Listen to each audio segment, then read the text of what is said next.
Children's Library and Learning Center patrons, it's me, Miss Tui. I tried to do an elaborate video where I was the younger Tui and Mama Tui. We were passing a ball back and forth and doing rhyming patterns. And I'm not very good at splicing and cutting up videos yet. So I got frustrated and I just decided to let you know what I know about rhyming and how important it is in developing phonemic awareness. Phonemic awareness is super important in becoming a competent reader, and rhyming is just one part of that. Rhyming has definite stages that every child goes through. And the first stage is exposure. You want to expose your baby as young as possible to rhymes, songs, nursery rhymes, patty cake, reading stories with rhymes in them. As well as you want to expose your child to just sounds, of course, talking to them, pointing out things, even if you don't think they understand you, pointing out different signs that they would see out in their environment. They call that environmental print, like, oh, there's the McDonald's sign, here's the Kroger sign. What sign is that? Even if they're not verbal yet, they can hear you and they can recognize those signs. So the first stage of rhyming is exposure. The second stage is recognizing. So when they're in their toddler stage or as late as 4 or 5, you can ask them, give them just 2 simple words together, and do they rhyme? Like sun and fun, do they rhyme? Pop and top, do they rhyme? Pop and loud, do they rhyme? You can make this a little more fun by passing a ball back and forth or patty cake or whatever you like. Or you could just use the time in the car to talk to them about those things. So the second stage would be recognizing if 2 words rhyme or not. Simple as that. The third stage in rhyming development is judgment.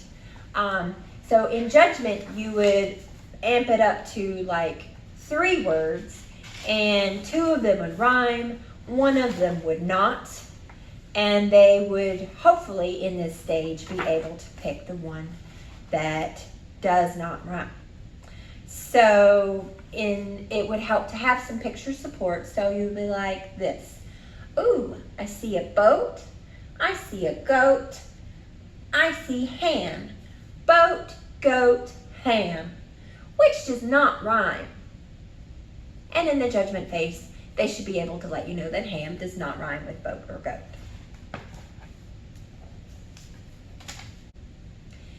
The 4th stage is completion. This gets really fun. You get out that book again. It's better with a book that you've read or a text that you've read several times.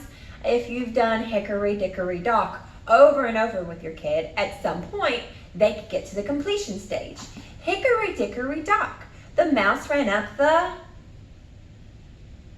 Early childhood teachers do this a lot in the classrooms, but you can do it too as a parent or guardian to help your kid get a jump start on reading.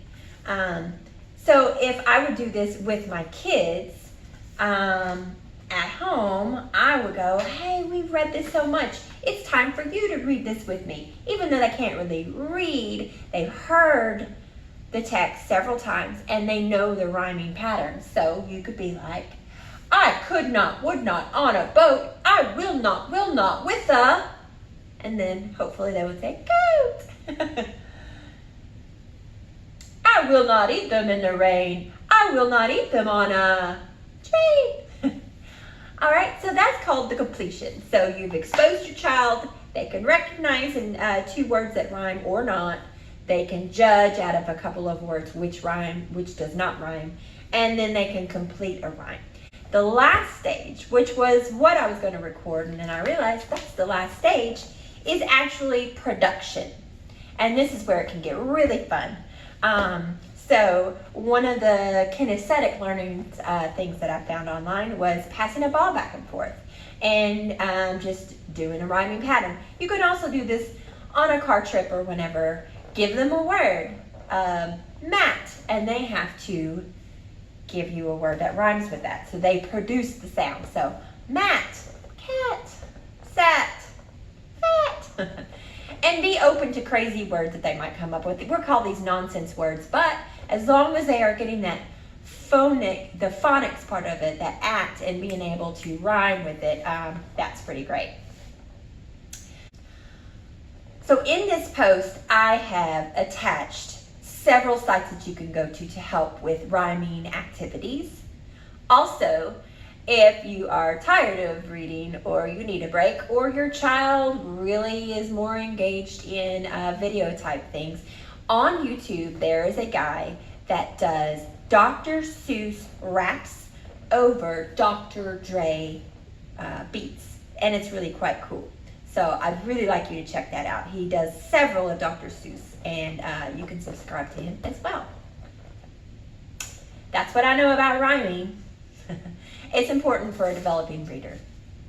Bye-bye.